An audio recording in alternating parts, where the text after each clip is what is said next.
السلام علیکم ورحمۃ اللہ وبرکاتہ۔ ان الحمد للہ نحمده ونستعینه ونستغفره ونعوذ باللہ من شرور انفسنا ومن سیئات اعمالنا من يهده الله فلا مضل له ومن يضلل فلا هادي له واشهد ان لا اله الا الله وحده لا شريك له واشهد ان محمدا عبده ورسوله۔ یا ایہا الذین آمنوا اتقوا اللہ حق تقاته ولا تموتن الا وانتم مسلمون۔ یا ایہا الناس اتقوا ربکم الذی خلقکم من نفس واحدہ وخلق منها زوجها وبث منهما رجالا كثيرا ونساء واتقوا الله الذي تساءلون به والارحام ان الله كان عليكم رقيبا۔ یا ایہا الذین آمنوا اتقوا اللہ وقولوا قولا سدیدا یصلح لکم اعمالکم ویغفر لکم ذنوبکم ومن يطع الله ورسوله فقد فاز فوزا عظيما۔ اما بعد فإن خير الحديث كتاب الله وخير الهدي هدي محمد صلى الله عليه وسلم وشر الأمور محدثاتها وكل محدثة بدعة وكل بدعة ضلالة الضلالة في النار۔ أعوذ بالله من الشيطان الرجيم بسم الله الرحمن الرحيم۔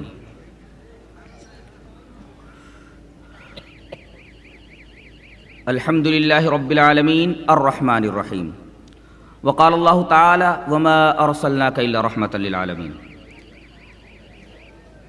موقر علماء کرام، محترم بزرگوں، نوجوان بھائیوں، پیارے بچوں، پردہ نشین ماں اور بہنوں، آئیے پہلے اللہ تبارک و تعالی کی رحمت کتنی ہے ایک حدیث کی روشنی میں دیکھ لیتے ہیں۔ اناؤنسر نے جیسا کہ آپ کے سامنے بیان کیا کہ آج میرا موضوع بحث اسلام دین رحمت۔ اللہ تبارک و تعالیٰ کتنا رحیم ہے، اس کی رحمت کا ایک منظر ایک حدیث کی روشنی میں دیکھ لیتے ہیں۔ حدیث اس طرح ہے، وعن ابی ہریرہ رضی اللہ تعالی عنہ قال سمعت رسول اللہ صلی اللہ علیہ وسلم یقول ان اللہ خلق الرحمت حین خلقها یا یوم خلقها مئۃ رحمت فامسک عنده 99 رحمۃ وارسل فی خلقه كلهم رحمۃ واحدہ فلو يعلم الكافر بكل الذي عند الله من الرحمة لم ييأس من الجنة ولو يعلم المؤمن بكل الذي عند الله من العذاب لم يأمن من النار۔ رواہ البخاری فی کتاب الرقاق۔ حضرت امام بخاری حدیث پاک کو ایسے ہی کتاب الرقاق میں لائے ہیں۔ حضرت ابو ہریرہ فرماتے ہیں کہ میں نے نبی کریم صلی اللہ علیہ وسلم کو یہ فرماتے سنا کہ اللہ تبارک و تعالی نے جس دن رحمت کو پیدا کیا تو پیدا کرنے کے بعد رحمت کے 100 حصے کر لیے۔ پہلے ٹکڑے سے دو باتیں معلوم ہوئی، ایک تو رحمت مخلوق ہے، اللہ تبارک و تعالی نے رحمت کو پیدا کیا ہے، جب پیدا کی گئی تو وہ مخلوق ہے۔ دوسری بات یہ معلوم ہوئی کہ رحمت کو پیدا کرنے کے بعد اللہ تبارک و تعالی نے اس کے 100 حصے فرمائے۔ جانتے ہیں 100 حصے رحمت کے کرنے کے بعد 99 حصے اپنے پاس رکھ لیے ہیں۔ فامسک عنده 99 رحمہ، اپنے پاس اس نے 99 رحمت کے حصے رکھ چھوڑے۔ وارسل فی خلقہ کلہم، اور اپنی تمام مخلوق کے درمیان رحمت کا ایک حصہ دے دیا ہے۔ 99 حصے اس کے پاس ہیں، رحمت کا ایک حصہ تمام مخلوقات کو دے دیا گیا ہے، جس میں جانور بھی شامل ہیں۔ ایک جانور اپنے بچے سے محبت کرتا ہے اسی محبت کی بنا پر، ایک انسان اپنے بچے سے محبت کرتا ہے اسی رحمت کی بنا پر۔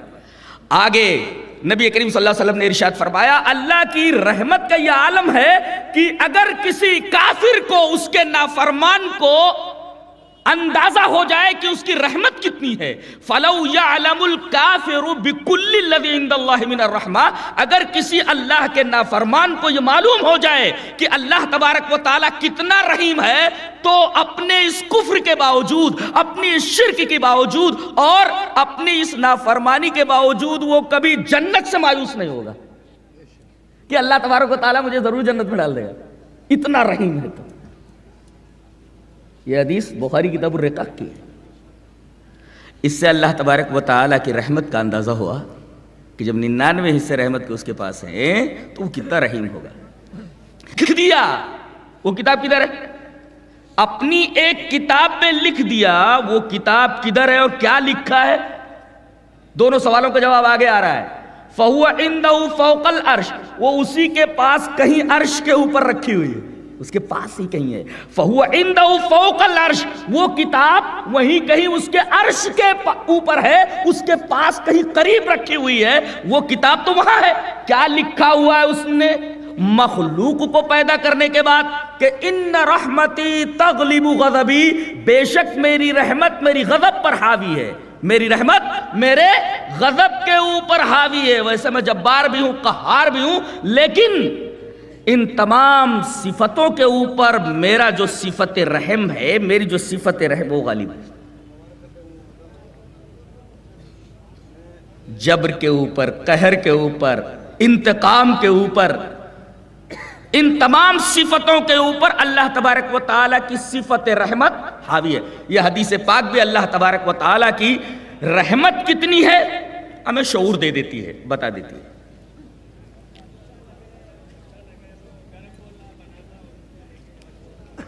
اگر آپ قرآن حکیم کو مطالعہ کریں گے تو آپ کو پتا چلے گا کہ پورے قرآن حکیم میں رحمان تقریباً 57 بار یا 58 بار آیا، اور اللہ تبارک و تعالیٰ کی ایک صفت رحیم، رحمان کتنی بار آیا؟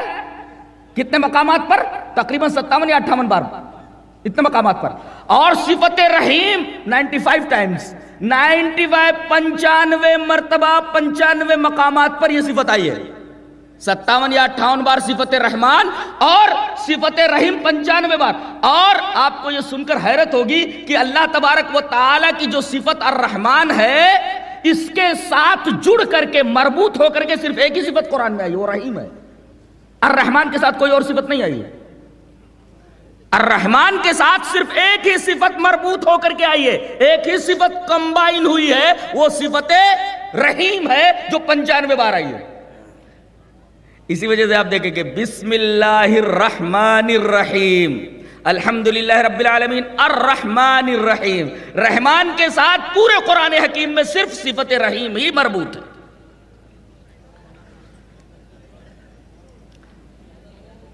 آئیے اب ذرا اس صفت رحم کی اہمیت اور اس کا امپورٹنس دیکھ لیتے ہیں۔ کہاں سے شروع کریں؟ کتے سے شروع کریں کہ بلی سے شروع کریں کہ بکری سے شروع کریں؟ کتے سے شروع کرتے ہیں۔ حدیث اس طرح: وعن ابی ہریرہ رضی اللہ تعالی عنہ قال قال رسول اللہ صلی اللہ علیہ وسلم بینما رجل یمشی وهو بطریق اذ اشتد علیہ العطش فوجد بئرا فنزل فيها فشرب ثم خرج فاذا كلب يلهث يأكل الثرى من العطش فقال لقد بلغني هذا الكلب من العطش مثل الذي بلغني فنزل البئر فملأ خفه ماء ثم امسكه بفيه حتى رقي به فسقى الكلب فشكر الله له فغفر له قالوا يا رسول الله وإن لنا في البهائم لأجرا قال رسول الله صلى الله عليه وسلم في كل ذات كبد رطبة أجر رواه احمد في مسنده۔ حضرت امام احمد بن حنبل اس حدیث پاک کو ایسے ہی مسند احمد بلائے۔ حضرت ابو ہریرہ فرماتے ہیں کہ رسول اللہ صلی اللہ علیہ وسلم نے ارشاد فرمایا کہ ایک آدمی ایک راستے سے جا رہا تھا، بینما رجل یمشی بطریق، ایک راستے سے جا رہا تھا ایک جنگل میں سے، اسے پیاس لگی، بہت زبردست پیاس لگی، اشتد علیہ العطش، پیاس بہت زور کی لگی۔ اب کنواں تلاش کرنے لگا، وہ تلاش کرنے کے بعد اسے ایک کنواں ملا۔ اب اس کے پاس پانی کھینچنے کے لیے نہ تو رسی تھی اور نہ ڈول تھا۔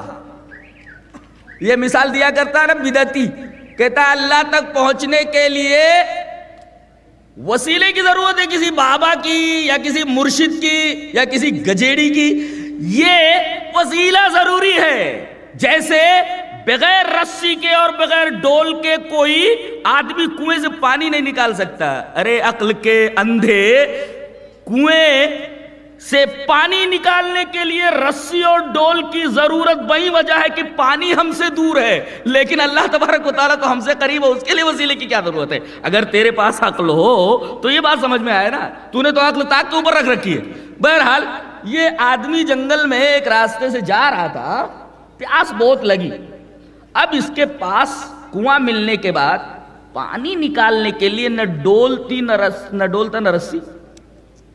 ظاہر ہے کہ اب پانی پینے کے لیے ایک ہی کام کرنا ہے، اسے نیچے اترنا ہے۔ فوجد بیرن فنزل فیہا، اتر کر کے نیچے گیا، فشربا، پانی پی لیا، ثم خرج، پھر باہر آیا تو کیا دیکھا؟ ایک کتا پیاسا آ کر کے کنویں کے ارد گرد جو گیلی مٹی ہے اس کو چاٹ رہا ہے۔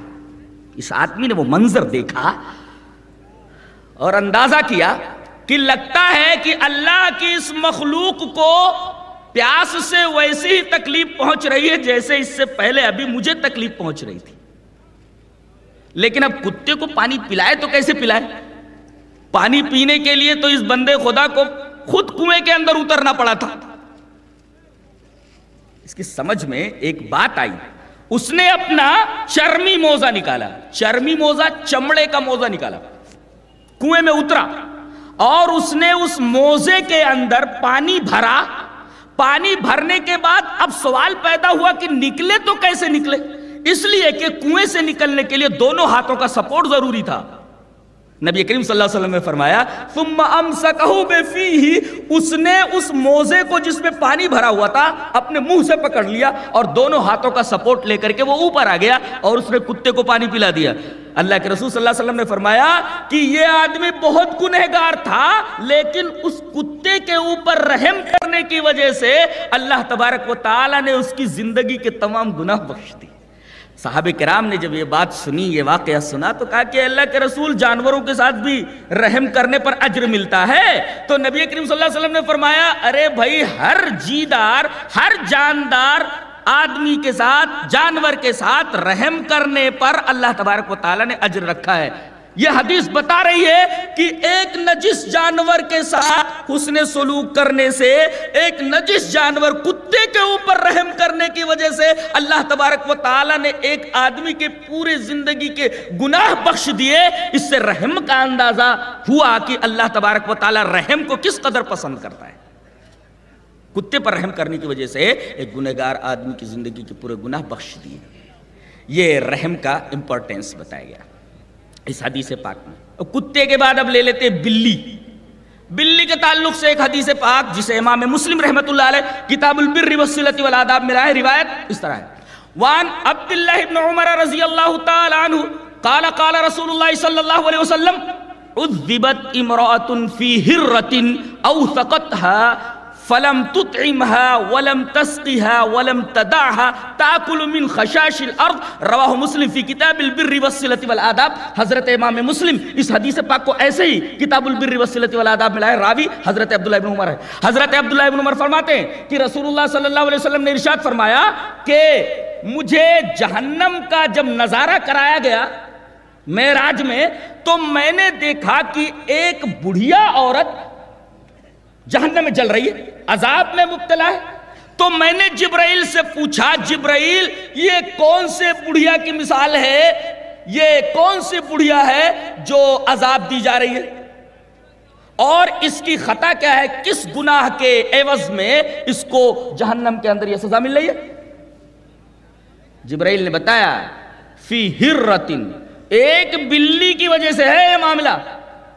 کہا کہ بلی کی وجہ سے ہوا کیا تھا؟ کہ ہوا یہ ہوگا کہ اس نے کہیں دودھ یا کوئی کھانے کی چیز کہیں رکھ دی ہوگی، بلی نے اسے پی لیا ہوگا یا خراب کر دیا ہوگا۔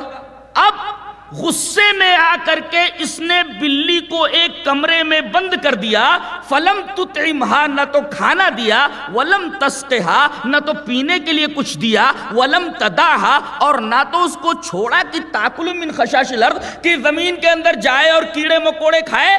تڑپ تڑپ کر کے وہ بلی اسی کمرے میں مر گئی اس عورت کی بے رحمی کی وجہ سے، اللہ تبارک و تعالیٰ نے اس کو جہنم کے اندر ڈالا ہوا ہے۔ تو بلی کے ساتھ بدسلوکی کرنے کی بنا پر، اس کے ساتھ بے رحمی سے پیش آنے کی بنا پر ایک عورت کو اللہ تبارک و تعالیٰ نے جہنم کے اندر ڈال دیا، جس سے اندازہ ہوا کہ رحم کی اللہ کے ہاں کتنی اہمیت ہے اور بے رحمی کو وہ کس قدر مبغوض فرماتا ہے، کس قدر ناپسند فرماتا ہے، جس کی وجہ سے ایک عورت جہنم میں چلی گئی۔